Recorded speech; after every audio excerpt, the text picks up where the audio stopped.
Bonjour tout le monde, me voici de nouveau avec Nathalie Candiolo, médecin généraliste avec une spécialisation en gynécologie. Tu travailles par ailleurs dans les PMI et dans les CMS. Aujourd'hui, une question très importante qui revient massivement. Quand est-ce qu'on peut relancer un projet bébé quand on a vécu une fausse couche? Ça angoisse beaucoup les dames, elles viennent nous demander. Donc avant, on attendait 3 mois, on mettait 3 mois de pilule pour bien refaire la dentelle utérine et que la grossesse soit de qualité. Très bien. Puis on s'est rendu compte que ça servait strictement à rien, Ok. que finalement ça pénalisait les dames, elles avaient encore plus peur parce que quand elles arrêtaient la pilule, ça les angoissait. D'accord. Et donc maintenant, on attend que les premières règles reviennent après la fausse couche, ce qui représente un mois et demi.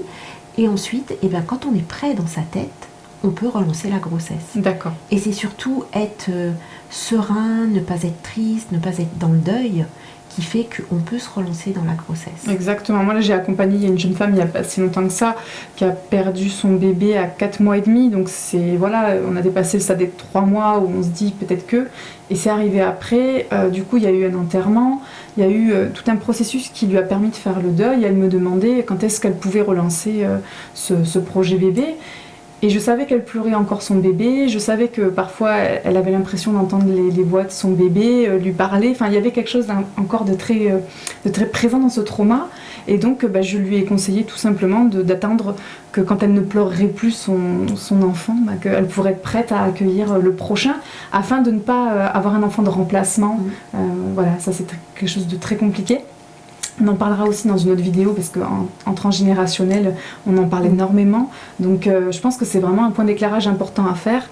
Voilà, maintenant la médecine nous éclaire que les 3 mois sont plus nécessaires, mais je pense que ça passe aussi surtout par le psychisme et l'état de deuil dans lequel est la maman. Le cap doit être franchi pour pas rejouer des choses qui ne concernent pas justement l'arrivée du futur enfant. Et puis on sait que la grossesse derrière la fausse couche va être hyper angoissante parce qu'il y a la date anniversaire de la fausse couche qui va se présenter.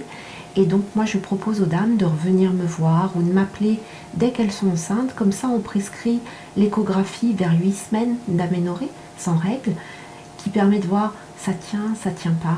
Voilà. D'avoir des réponses. Oui, et d'essayer de se projeter après dans la grossesse parce que du coup les dames après, elles n'osent pas se projeter, elles attendent une deuxième fausse couche. Ouais, voilà. Il y a moins d'investissement et il y a cette crainte qui parasite du coup l'arrivée de ce bébé qui pourrait vraiment arriver justement. Donc c'est un sujet très important à parler avec votre gynéco, votre sage-femme. Et il y a aussi des thérapies qu'on peut faire autour d'un deuil, quelques séances, même si c'est 10, 20, on s'en fiche, du moment que vous allez mieux et que ce projet du deuxième bébé arrive vraiment. Ça, je pense que c'est très important. En plus, on peut proposer de préparer cette future grossesse. Donc on peut donner des vitamines et on peut donner de l'acide folique. On va vous en parler dans une prochaine vidéo. Exactement. Et ça peut aider à ce que la grossesse tienne. Donc voilà. Très très bien. Merci beaucoup Nathalie d'avoir répondu à mes questions. Merci à vous de nous avoir écoutés et puis on vous dit à bientôt. Au revoir. Au revoir. C'était plus fun avec les tasses. Oui, c'était plus rigolo. On peut aussi parler...